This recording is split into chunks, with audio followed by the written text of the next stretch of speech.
This is a book summary of Clear Thinking by Shane Parrish. Chapter 1. Thinking clearly is the foundation for making wise choices, yet human minds are prone to traps that muddle effective reasoning. By cultivating self-awareness, you can catch yourself before falling into unproductive patterns of thinking and redirect those thoughts with logic and intentionality. By strengthening qualities like accountability, knowledge of your strengths and weaknesses, self-control, and confidence, you can reinforce your ability to think independently and rationally. As a result, you'll become less vulnerable to the pull of destructive mental defaults. For lingering flaws, tailored strategies can minimize their interference. In this book, To Clear Thinking, you'll discover a framework for sound decision-making, from properly defining problems to exploring creative solutions, evaluating thoughtfully, and learning from outcomes. When logical thinking is directed by clear values and purpose, you gain the compass to live deliberately, shaping a satisfying life you define yourself. Chapter 2. Have you ever clapped enthusiastically at the end of a performance you actually thought was terrible, just because everyone else seemed so enthralled? This instinct to conform to social norms, even when you disagree, illustrates one of 4 common thinking traps that obstruct clear reasoning. To think rationally, you first need to consciously insert a pause in high-stakes situations to create space for reflection. There are 4 problematic default modes of instinctive thinking: the emotional default, ego default, social default, and inertia default. Let's examine each of them in turn. The emotional default is when your emotions overwhelm facts and logic.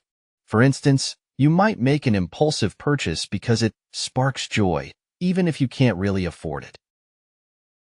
The ego default is when protecting your own ideas and status feels more urgent than finding the best solution. You may have observed this when leaders refuse to admit mistakes out of pride. The social default is going along with the crowd or obeying authority figures, even if you privately disagree. This explains why people sometimes applaud lackluster performances to conform. Finally, the inertia default is sticking with the status quo out of habit, even when change might bring improvement. An example is when people cling to a dysfunctional workflow for no other reason but it being the way they've always done it. These 4 defaults, emotion, ego, social, and inertia, are instinctive and reflexive thinking patterns woven into human nature. But when you rely on them in high-stakes situations, they can lead you astray. By pausing to reflect, you give yourself a few moments to observe when your thinking aligns with these defaults. It's only then that you can consciously redirect yourself. The pause creates space to examine your assumptions, weigh facts, consider alternatives, and use reason to make wise choices. By pausing to think clearly, you can make decisions you'll be proud of later. While it requires practice, it allows you to catch yourself before poor instincts drive decisions. The quality of your thinking determines the quality of your life. Over time, you can strengthen your capacity for rational thought and self-direction. This leads to choices guided by logic and wisdom rather than unchecked emotion, ego, conformity, and blind inertia. In the next section, we'll look at how you can do that. Chapter 3. So now that you're aware of the common thinking traps and how important it is to stop and look for them within each moment, how can you deal with them differently than before? Well, there are practical ways to strengthen your reasoning abilities, starting with 4 key aspects of self you can cultivate: accountability, knowledge, control, and confidence. Think of it like going to a mental gym. Developing self-accountability means taking full responsibility for your abilities, limitations, and actions. Own your mistakes and recognize how choices impact results. While your ego may make that difficult, it's worth it when it brings better outcomes. Increasing self-knowledge means deeply exploring and accepting your strengths and weaknesses. When you do that, you can fully leverage all of them. For instance, you can use your relationship-building skills to surround yourself with people who complement your skills gaps. That's exactly what the best leaders do. Self-knowledge helps you play to your strengths while compensating for weaknesses. Mastering self-control means getting a handle on your most reactive emotions like fear, desire, shame, and insecurity. By developing discipline over these feelings, you prevent them from clouding your judgment and reasoning. Self-control over emotions is absolutely critical to inserting the all-important pause needed at the outset of clear, strategic thinking. Finally, building self-confidence means trusting in your true abilities with humility. With authentic self-assurance, you can make rational decisions without second-guessing or conforming to others.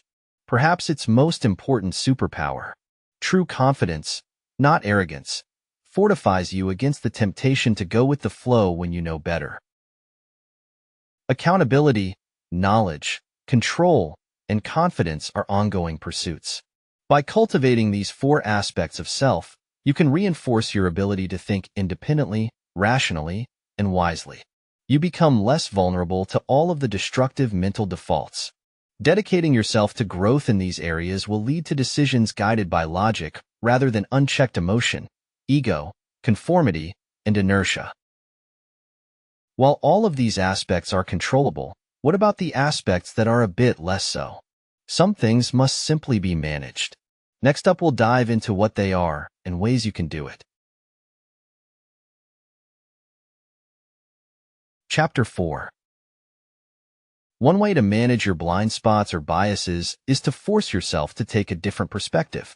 Take the case of the USS Benfield, which was a low-performing U.S. Navy ship until a new commander took over and transformed it into one of its best. One of the first things he did upon arriving was to notice officers skipped to the front of the line at meal times and then retreated to eat in a separate area.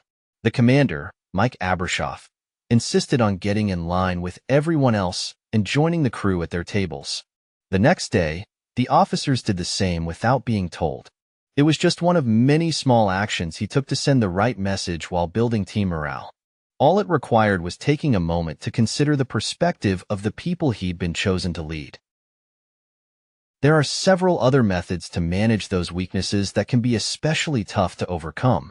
While the self-work we covered in the previous section can do wonders, sometimes it takes even more effort to rewire deep instincts or long-established bad habits. One approach is setting rules to counter any unhelpful impulses. For instance, if you want to cut back on alcohol, tell friends you only drink on Saturdays. People tend to respect firm rules and will stop tempting you with daily requests to join them for happy hour. Another method to manage weaknesses is the concept of inserting friction between you and whatever you're trying to avoid.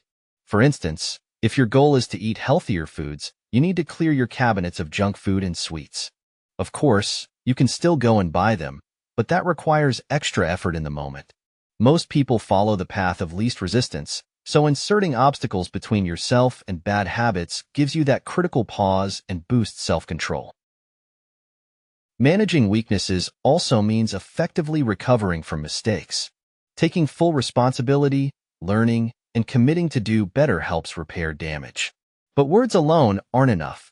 Consistent positive actions over time rebuild lost trust and integrity. While you can't always eliminate your flaws, you can create effective workarounds so they don't block your path and define your future. Strategies like perspective taking, creating friction, setting checks for yourself, and taking ownership of errors keep you aligned with clearer thinking. Using everything we've covered so far will impact your daily choices, which cumulatively affect your life as much or more than the big decisions. As for them, you can put everything you've learned to work within the highly effective framework we'll discuss next. Chapter 5. Sound decision-making is an art of the highest form, superior to merely making choices. The difference is that the whole process is far more thoughtful and intentional.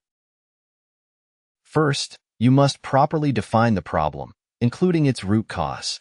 This is where many people make critical errors, especially in collaborative strategies. Consider a team meeting to tackle a complex situation in which participants aren't yet clear on the central issue. Defining the problem is the first topic of discussion, so people begin offering perspectives.